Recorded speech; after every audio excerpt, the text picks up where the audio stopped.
एक साधे सब सधे, सब साधे सब जाय, स्वामी सब साधे सब जाय। शुभ मुहूर्त गर्भ धरो, सब जन होत सुखाय, स्वामी सब जन होत सुखाय। गुरुर्ब्रह्मा गुरुर्विष्णु गुरुर्देवो महेश्वरा, गुरु साक्षात् ब्रह्म तस्मै श्री गुरुवे नमः। तस्मै श्री गुरुवे नमः। नमस्कार साथियों, आपका सरंगी ज्योतिष संस्थान में बहुत बहुत स्वागत है। आज हम एक और नए विषय के साथ और पूरे विश्व में जो समस्या हो रही है उसके साथ उपस्थित है। ये विषय बड़ा जटिल है, ज्योतिष के हिसाब से भी, साइंस के हिसाब से भी और समाज के हिसाब से भी। तीनों हिसाब से ये बड़ा जटिल विषय हो चुका है।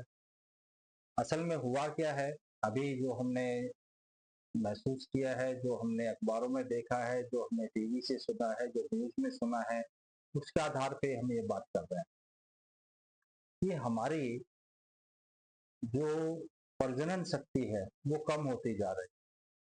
फर्टिलिटी जो है बहुत कम हो गई है। इस समय हमारे देश की फर्टिलिटी 1.9 आ गई है, जो कम से कम 2.1 होनी चाहिए। अगर किसी देश की जनसंख्या को जवान और स्थिर बनाए रखना है तो उसकी फर्टिलिटी रेट कम से कम 2.1 होना चाहिए, ऐसा बताया जा रहा है। तो इसके कम होने के बहुत सारे कारण हैं। समाज में जो अभी व्यवस्था चल रही है वो भी इसका एक बहुत बड़ा जिम्मेदार है। मैं पहले एक एक करके इसको लूंगा। पहले हम आज सामाजिक व्यवस्था को ले लेते हैं, फिर उसके बाद में अगली व्यवस्था को देखेंगे। पहले हमारे समाज में जो शादियां होती थी वो कम उम्र में हो जाती थी। कम उम्र मतलब पहले लड़कियों की शादी की एज हमने 18 साल रखी हुई थी और लड़कों की जो है 20 साल रखी हुई थी। तो ये शादी की उम्र थी और इसमें लगभग सब लोग शादियां कर लिया करते थे। ज्यादा से ज्यादा लड़कों की अगर बहुत लेट मैरिज हुई, लड़कों की बोल रहा हूँ, लड़कियों की नहीं, लड़कों की अगर बहुत लेट मैरिज हुई तो 25-26 साल में हो जाती थी। और लड़कियों की तो नॉर्मल शादियां कर ही देते थे लोग बाग सभी। तो उस समय में जो हमारी युवा अवस्था है, हमारी जो प्रजनन शक्ति है वो चरम पे होती है, चरम पे होती है, चरम। तो हमारी जो दर थी बच्चे पैदा करने की, प्रजनन करने की, वो बहुत अच्छी थी और उस समय हमारे को इस तरह की कोई समस्या थी नहीं। अब धीरे धीरे समाज में बदलाव आया है।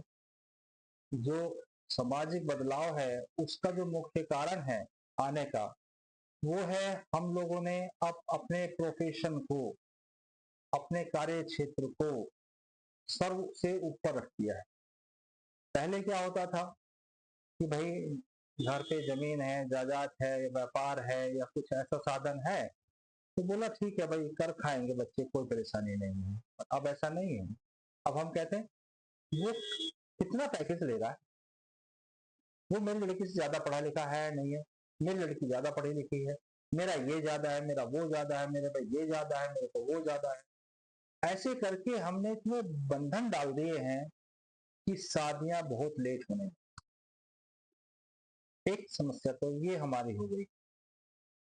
दूसरी समस्या हमारे साथ में ये हो गई है कि जो हमारा युवा वर्ग है, जो हमारा बच्चे हैं, युवा वर्ग है, हमने उनके दिमाग में फीड कर दिया है, एक ऑटोमेटिकली फीड कर दिया है कि यदि आप कमाओगे नहीं, इतना पैकेज नहीं होगा, इतना ये नहीं होगा, तो कैसे चलेगी दुनियादारी, कैसे काम होंगे आपके। तो अब बच्चे लग गए हैं अपने कैरियर पर और कैरियर बनाते बनाते जीवन तबाह हो जा रहा है। हो ये रहा है कि कैरियर सेट हो या ना हो, पर बच्चे अब लगभग 28-29 साल तक बड़ी कड़ी मेहनत करते हैं, कैरियर सेट हो या ना हो। और कैरियर सेट करने के लिए 28-29 साल तक मेहनत करते हैं।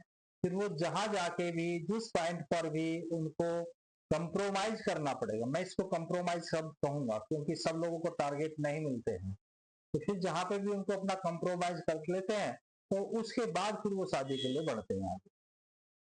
तो इस तरह की जो घटना घट रही है, ये घटना अच्छी नहीं है। अगर कंप्रोमाइज करने वाली बात है तो भाई शादी कर लो, समय से शादी कर लो और मेहनत करते रहो, दोनों लड़के भी और लड़की भी मेहनत करते। तो जो हमारे बाकी दायित्व हैं, जो बाकी है, जैसे जिसमें हमारे परिवार वृद्धि भी शामिल है, वो परिवार वृद्धि कुछ समय के लिए, कुछ समय का मतलब 5-7 साल, जो 8-10 साल जो समय है ये, जिसमें आप लोग मेहनत कर रहे हैं आगे बढ़ने के लिए, अपना कैरियर बनाने के लिए, उस समय में आपके माता पिता भी आपकी हेल्प कर सकते हैं, क्योंकि वो जवान हैं, वो अपने कार्य पर हैं, वो अपनी क्षमताओं के साथ मौजूद हैं। अब क्या हो रहा है, दूसरा मैं इसी का दूसरा फेस दिखा देता हूँ। आप हो जाते हैं, हमारे बच्चे हो जाते हैं 30 साल के। जब बच्चा 30 का होगा तो उसका जो पिता या माता जी होंगे वो भी जो है 55-56-60 के आसपास, या हो सकता है उससे भी ज्यादा हो गए हों, रिटायर भी हो गए हों, ऐसे हो सकते हैं, या रिटायरमेंट में 1-8 साल हो सकता है, 1-2 साल हो सकता है बस। तो आपने लेट कर दिया। अब आपके इनकम के साधन कम, आपके पेरेंट्स के इनकम के साधन कम। अब यहाँ पर आपका जो है जुत्थम जूत होने लगेगा, यहाँ पर आपको जो है कठिनाइयों का सामना करना पड़ता है। ये आप समझ लीजिए। तो बच्चों को कहिए, बच्चों को समझाइए, भाई हम अभी हैं, हमारे इनकम के साधन अच्छे हैं, आप शादी कर लीजिए और कैरियर में आगे बढ़िए।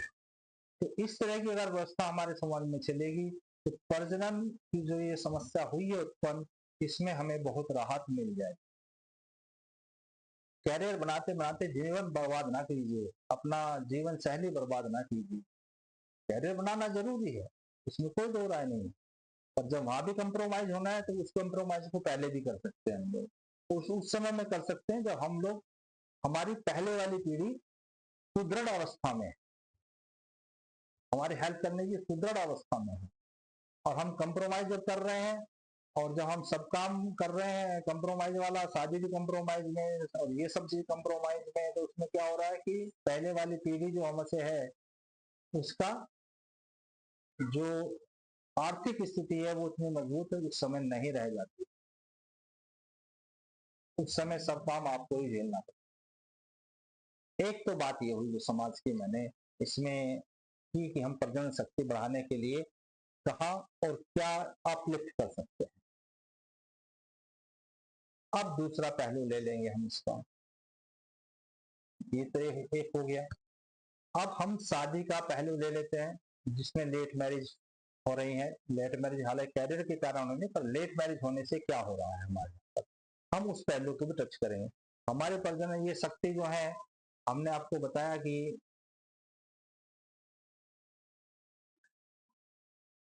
अभी जो हमारा समस्या चल रही है वो हमने आपको अभी बता दिया, अवगत करा दिया है। अभी हम एक चार्ट लेके समझते हैं इस चीज को, ये हम आखिर काम कैसे कर रही है। ये देख लीजिए, ये हमारा इंडिया, सभी देशों का यहाँ पर दिया हुआ है प्रजनन शक्ति का चार्ट, कि किस किस तरह से सबके नीचे चली जा रही है। अभी रशिया की प्रजनन शक्ति का जो रेट आ रहा है वो 1.5 के करीब है। ये 1 से 1.1 1.2 से ऊपर जाके फिर ये नीचे आया है जी। हमारा जो प्रजनन पॉइंट है वो 1.9 चल रहा है, और स्वीडन का जो है ये जस्ट 1.3 1.4 के आसपास दिखा रहा है, और डेनमार्क का जो है ये भी 2 से बहुत नीचे है, 1.5 के करीब है। और केनिया जो है इसका बर्थ रेट अच्छा है, यहाँ पर 3 के करीब दिखा रहा है, 3 प्लस में है। और यहाँ पर एक है साउथ कोरिया का, ये चार्ट तो बहुत ही कम हो गया है, इसमें तो आपका 1 के करीब मान के चलिए। यूनाइटेड स्टेट का जो चार्ट है उसमें भी 1 प्लस 1.5 के आसपास है। चाइना का जो रेट है ये भी 1 के आसपास दिखा रहा है। स्पेन का जो है ये 1+ में चल रहा है। यानी कि सभी कंट्री में ये समस्या उत्पन्न हुई है। एक समस्या हमने ये देखी है। अब हम इसमें दूसरी समस्या का भी अवलोकन कर लेते हैं कि एक समस्या हमारी सामाजिक होगी, दूसरी हमारे सामने जो समस्या आएगी वो आएगी फिटनेस की। आप ये देखिए जितनी भी कंट्री में ये समस्या ज्यादातर दिखाई दे रही है। केन्या में रेट बहुत अच्छा है, तो केन्या की लोगों का जो आर्थिक स्टैंडर्ड होगा वो अभी अमेरिका जैसा नहीं है, इंडिया जैसा नहीं है। इसका अर्थ ये कि जैसे जैसे हमारी समृद्धता बढ़ती है, जैसे जैसे हमारी संप्रभुता बढ़ती है, जैसे जैसे हमारी आर्थिक स्थिति बढ़ रही है, उसी के अनुरूप हमारा खान पान रहन सहन सब बढ़ जाता है। अर्थात हमारी फिजिकल लेवल कम हो गई, खाने में ओवर डाइटिंग हो गई। तो जो हमारे शरीर का वजन बढ़ता है, जो हमारे आगे ऑर्गनों में लोड बढ़ रहा है, उसकी वजह से हमको मेडिकल समस्याएं हो सकती। तो पहले ये देखा जाता था नॉर्मली, जब हमारी प्रजनन शक्ति बहुत अच्छी थी, उस समय में ये कहा जाता था कि भाई खाना अच्छा खाओ, भरपूर खाइए, पर जितनी भूख हो उससे थोड़ा कम खाइए। 1 रोटी कम खाओगे तो ज्यादा अच्छा रहोगे, 1 रोटी ज्यादा खाओगे तो प्रॉब्लम में आ जाओ। तो हो ये रहा है इस समय में कि जो प्रजनन अंग है हमारे, वो किसी ना किसी कारण से इफेक्ट हो रहे हैं, जिसमें हमारा खान पान रहन सहन ये आदि व्यवस्था है। तो भाई इनको सुधारना होगा, इनको सुधारना होगा बिल्कुल। योग भी करने होंगे आपको, खाना भी कम खाना होगा, अच्छा खाइए पर जितनी भूख है उससे थोड़ा कम खाइए। और यदि इसके अलावा आपको डॉक्टरी चिकित्सा लेने की आवश्यकता पड़ रही है, आपको अपना चेकअप कराना है, इलाज कराना है, तो वो भी कराते रहिए। मेडिकल साइड को पूर्ण रूप से स्वतंत्र है और वो चमत्कारिक भी है, मैं ये कहता हूँ, क्योंकि IVF जैसी पद्धति डेवलप की है और अनेक मेडिसिन डेवलप की है उन्होंने, जिसके द्वारा जो बच्चे पहले माँ नहीं बन सकते थे वो आज माँ बनने का सुख पा सकते हैं।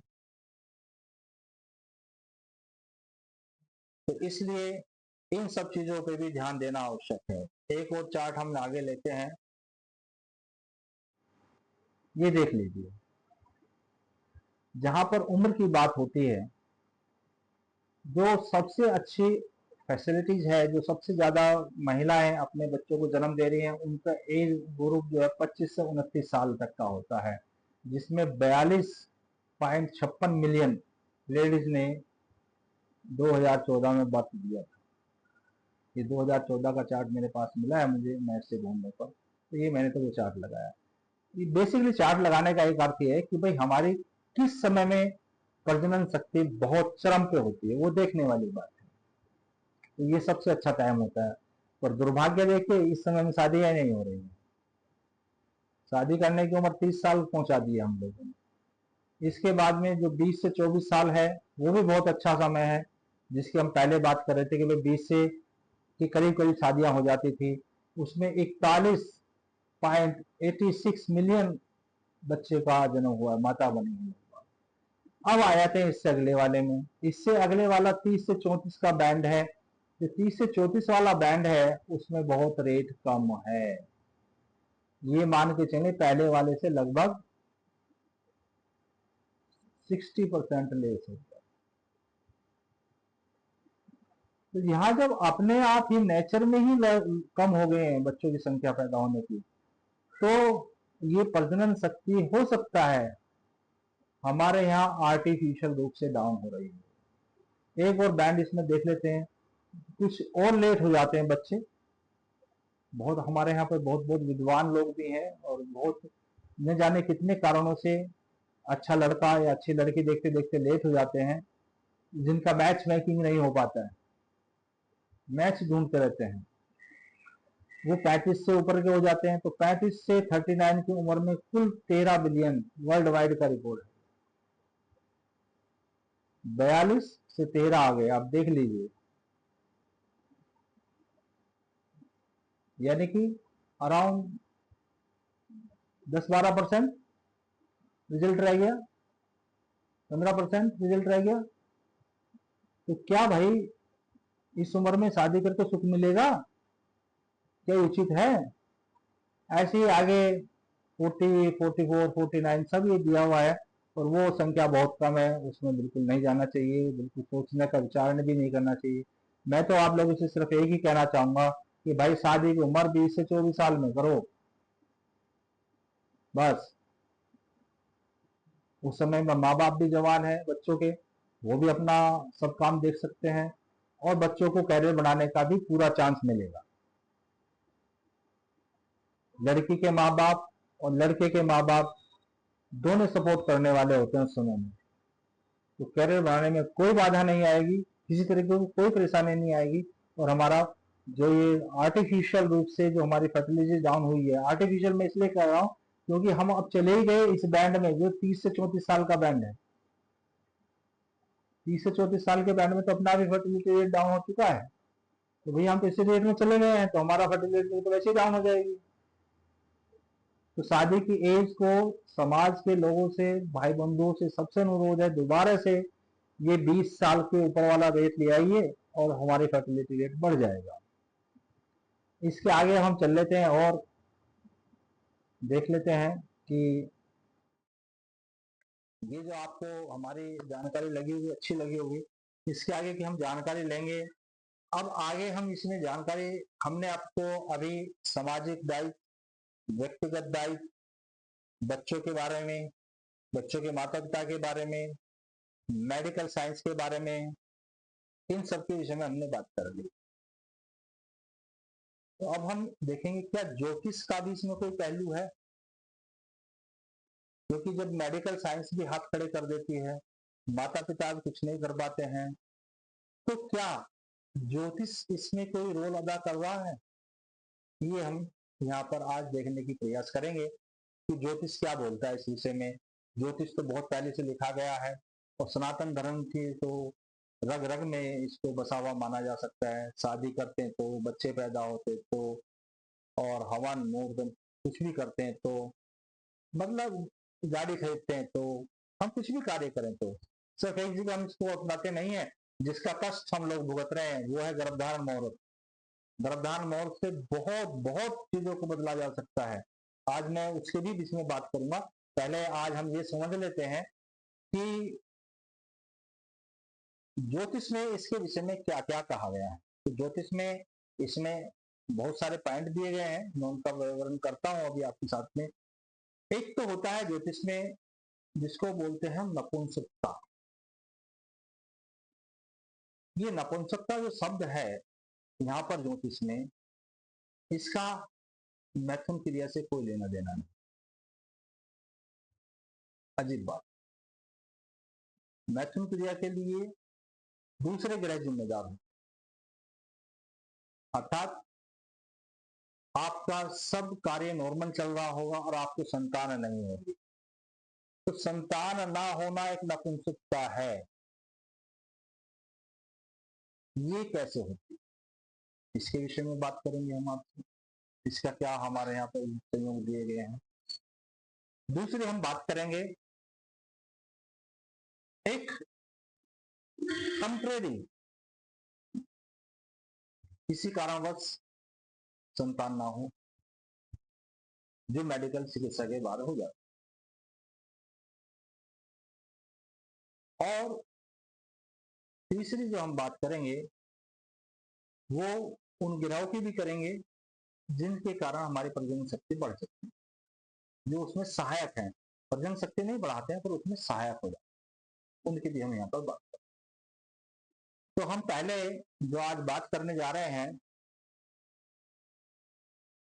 उसमें हम बात करते हैं अपने ग्रहों के प्रभाव की, कि ग्रहों का क्या प्रभाव होता है, हम नपुंसक, हम फर्टिलिटी कैसे चेक करते हैं, किसी भी लेडीज की अगर हम फर्टिलिटी चेक करनी हो तो उसके हमारे पास में क्या साधन है, उनके बारे में आज हम बात करें।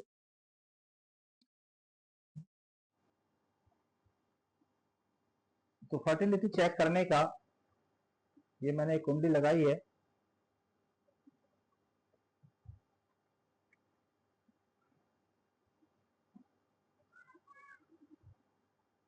इस कुंडली के मैं आपको पहले फर्टिलिटी चेक करने का सिद्धांत बता देता हूं कि किसी भी महिला की हम फर्टिलिटी कैसे चेक कर सकते हैं। पहले वो ध्यान पूर्वक सुन लीजिए, और जिनको आवश्यकता हो वो उसको नोट डाउन कर सकते हैं, इसको अपना लिख लें कि हम किसी महिला की फर्टिलिटी को कैसे चेक करते हैं ज्योतिष के हिसाब से। पहले हम इसमें बृहस्पति का स्पष्ट लेंगे, यानी कि बृहस्पति कितने डिग्री, कितने मिनट, कितने सेकंड के ऊपर विराजमान है, किस राशि के अंदर है। चंद्रमा का सेम कितने डिग्री, कितने मिनट, कितने स्पष्ट पे विराजमान है। ऐसी मंगल का लेंगे। अब हम तीनों का योग कर देंगे। इस योग को करने के बाद में उसको हम, अगर राशियां 12 से अधिक हो जाती हैं तो 12 से हम उसको डिवाइड कर देते हैं, और जो शेष राशि बचती है वो राशि लेंगे, यानी कि वो राशि उसके लिए फर्टिलिटी का चार्ट होगा। एक तरह से ये मान लीजिए इसको, ये संतान उत्पत्ति की शक्ति बताती है। इसको हम क्षेत्र स्फुट बोलते हैं। स्पष्ट रूप से क्षेत्र कैसा है, महिला का क्षेत्र देखा जा रहा है यहां पर, तो वो क्षेत्र हमने देख लिया है। अब देखने का तरीका सुन लीजिए, आपको क्षेत्र निकाल लिया, अब तरीका देख लीजिए। यदि वो जो हमने राशि निकाली है, जो राशि निकल के आई है हमारी, यदि सम राशि हो, कौन सी सम राशि हो, कहां पर, हमारे लगन चार्ट के अंदर, और विषम राशि हो हमारे नौमांस के अंदर।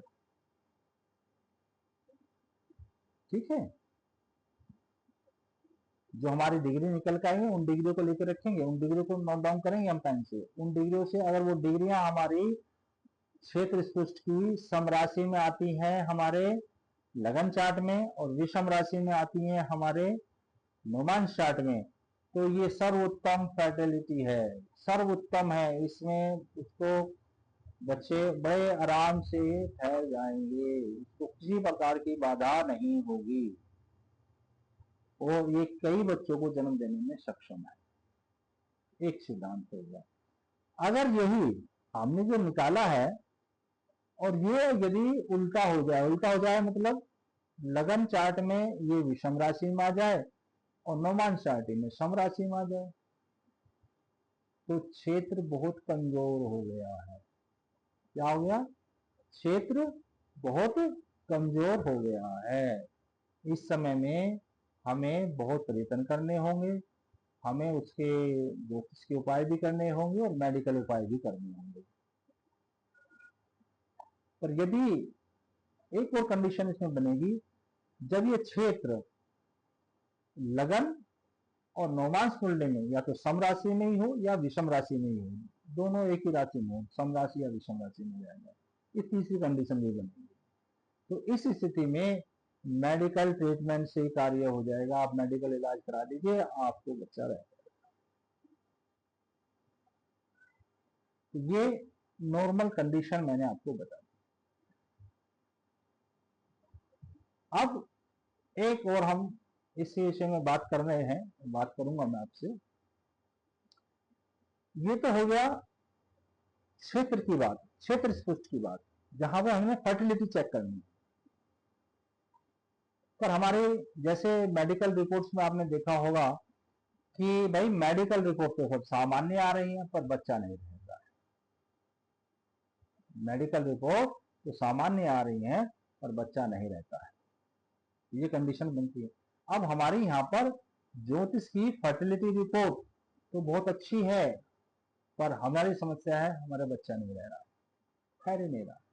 उसका क्या कारण है?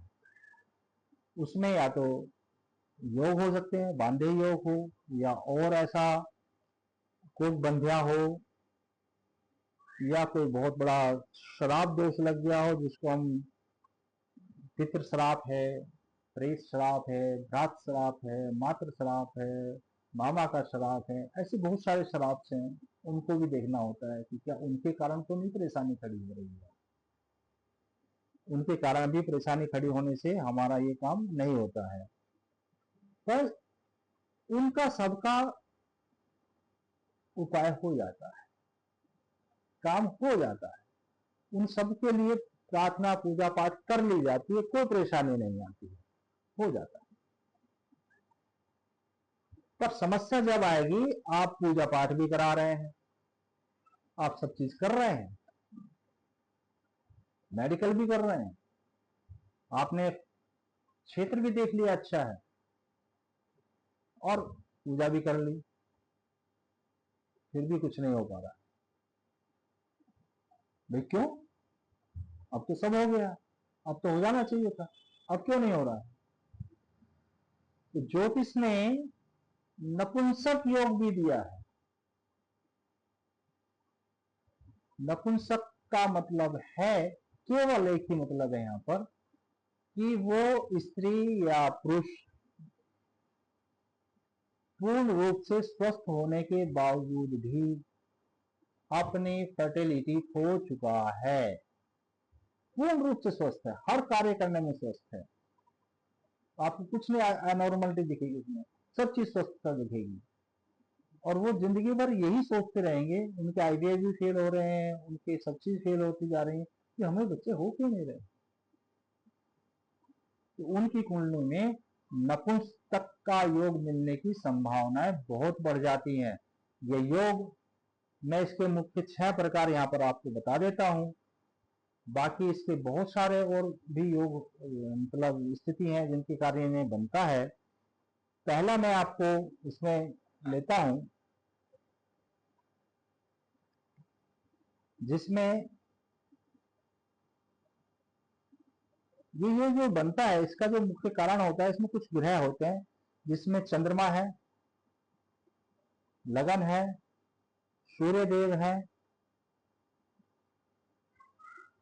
इनसे हम गर्भाधान का विचार करते हैं, और इन्हीं को लेके हम आगे जो है नपुंसक योग के बारे में बात करेंगे कि इनसे संबंधित ग्रहों और इनसे क्या क्या घटनाएं घटती हैं। पहला योग सुन लीजिए। यदि सूर्य विषम राशि में बैठा हो, कुंडली सूर्य विषम राशि में बैठा हुआ हो, चंद्रमा सम राशि के अंदर बैठा हुआ हो, सिंपल सी गणना है, कुछ ज्यादा नहीं है। चंद्रमा सम राशि में बैठा हुआ हो और इनको अनन्य दृष्टि में जो है, जो हमारी दृष्टियां हैं वो एक पाद, द्विपाद, त्रिपाद वाली दृष्टियां गिनी जाती है। पूर्ण दृष्टिया भी आती हैं इसमें, और एक पाद, द्विपाद और त्रिपाद दृष्टियां भी आती है। एक पाद, द्विपाद, त्रिपाद दृष्टियां नहीं याद रख सकते तो सिंपल सा याद रखने वाली बात होती है कि कोई भी ग्रह अपने भाव से तीसरे भाव को देखेगा, चौथे भाव को देखेगा, पांचवें को देखेगा, सातवें को देखेगा, आठवें को देखेगा, 9 को देखेगा और 10 को देखेगा। ये दृष्टियां होती है। तो अब हमारी कंडीशन ये थी कि सूर्य विषम राशि में हो, चंद्रमा सम राशि में हो और अनन्य दृष्टि से ये देख लें। तो देख लीजिए, यहाँ पर सूर्य विषम राशि में मौजूद है और ये चतुर्थ दृष्टि पड़ रही है चंद्रमा के ऊपर जो सम राशि में बैठा हुआ है, तो ये योग बन जाता है। और चंद्रमा इनको जो है स्वयं 10वीं दृष्टि से देखता है। तो अनन्य दृष्टि जिनका वर्णन शास्त्र में किया गया है, पूर्ण दृष्टि नहीं है, अनन्य दृष्टियां हैं, इनसे एक दूसरे को देख रहे हैं। तो इस कुंडली में नपुंसक योग बन गया और इनको संतान अनेक प्रकार से कार्य करने के बाद भी प्राप्त नहीं हुई है। एक और आगे चलते हैं, हम दूसरी गणना लेते हैं। यदि सूर्य का पुत्र शनि सम राशि में हो और चंद्रमा का पुत्र बुध विषम राशि में हो, यदि सूर्य का पुत्र शनि सम राशि में और चंद्रमा का पुत्र बुध विषम राशि में हो तथा शनि और बुध में अनन्य दृष्टि हो, तो ये योग बन जाएगा।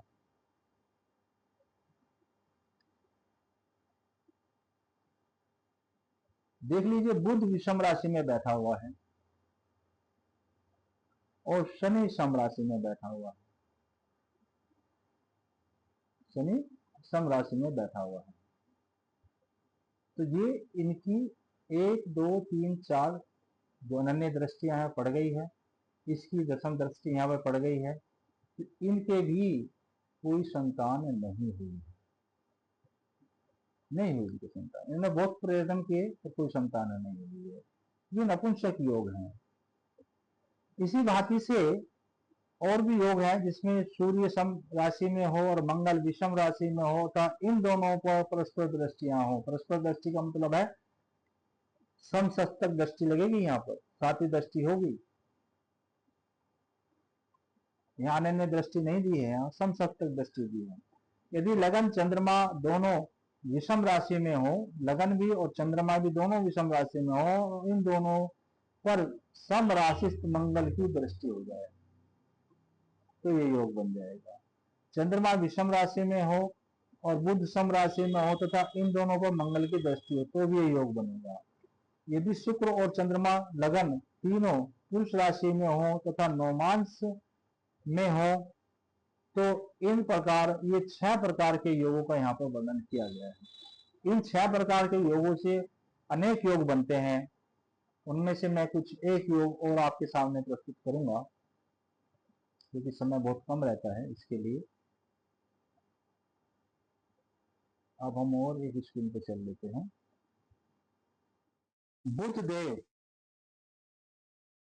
यदि बुध देव मिथुन या कन्या का लगन हो, मिथुन या कन्या का लगन हो, उसमें बुध देव विराजमान है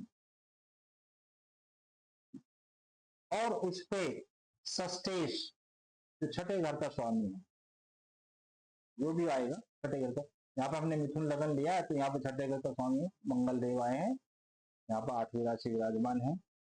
यदि वो लगन में मंगल बुध के साथ बैठ जाए या जो सस्तेश है वो जब लगन में बैठा होगा तब या तो बुध के साथ विराजमान हो जाए या बुध की उसकी समसप्तक दृष्टि इसके ऊपर पूर्ण दृष्टि पड़ जाए तो ये योग बनेगा। ये योग सिर्फ 2 ही राशि में बनेगा, मिथुन में और कन्या राशि में। बुध देव बैठे हुए हैं, बुध देव की जो अष्टमे सस्तेश है वो बैठ जाए लगन के अंदर और उसके साथ में या तो बुध देव स्वयं बैठ जाए या बुध देव की दृष्टि आ जाए। तो इस अवस्था में पति पत्नी दोनों, एक की कुंडली में योग बने दूसरी कुंडली में योग ना भी हो, तो इस अवस्था में दोनों की प्रजनन क्षमता क्षीण हो जाएगी। तो भाई संभल के रहो, अच्छे से देखो सब चीज।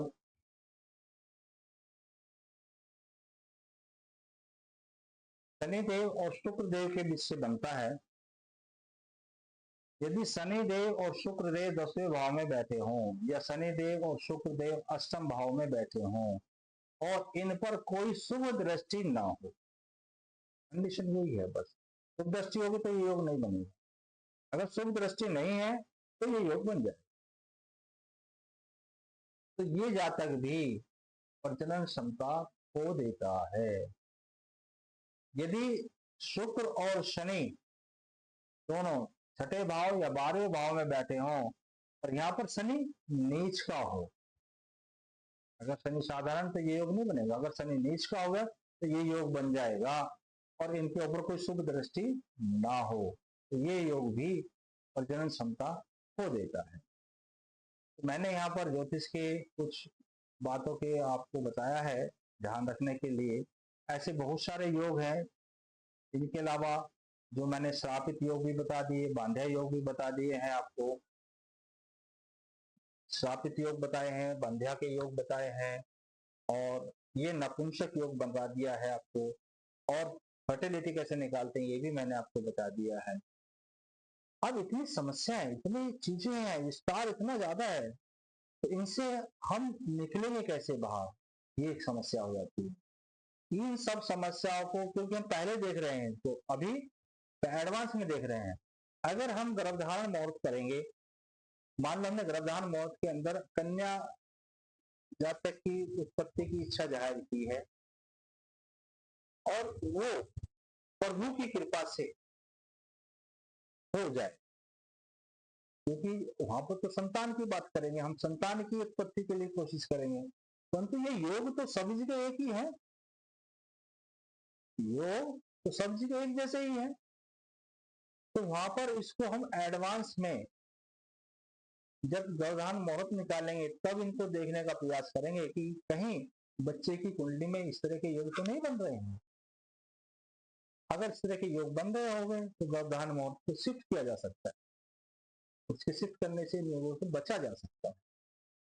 तो जो लोग अपने आने वाली जनरेशन की फर्टिलिटी बढ़ाना चाहते हैं, योग करना चाहते हैं, और इन जो योग नपुंसकता वाले हैं या इस तरह के और भी योग हैं उनसे बचना चाहते हैं, तो भाई आप सब लोगों से अनुरोध है कि आप गर्भधारण मुहूर्त को अपनाइए, गर्भधारण मुहूर्त निकालिए, निकलवाइए पंडितों से, ज्योतिषियों से, और उसके अनुसार संतान उत्पत्ति कीजिए, ताकि आप इन दुविधाओं से बच जाएं, आपको अच्छी प्रॉस्पेरिटी मिले, अच्छी लाइफ मिले। मैं रोज यही बोलता हूँ, आपको जीवन सुखद हो, उसके लिए ही कामना करते हैं हमेशा। अगर ये मेरी वीडियो आपको अच्छी लगी हो तो लाइक कीजिए, सब्सक्राइब कीजिए, और लोगों को भी शेयर कीजिए, और इसमें नोटिस बेल का बटन दबाइए ताकि नई आने वाली वीडियो आपको जल्दी से जल्दी प्राप्त हो जाए। आशा है ये वीडियो आपको अच्छा लगा होगा। धन्यवाद, नमस्कार, फिर मिलेंगे नए विषय के साथ अगले वीडियो में।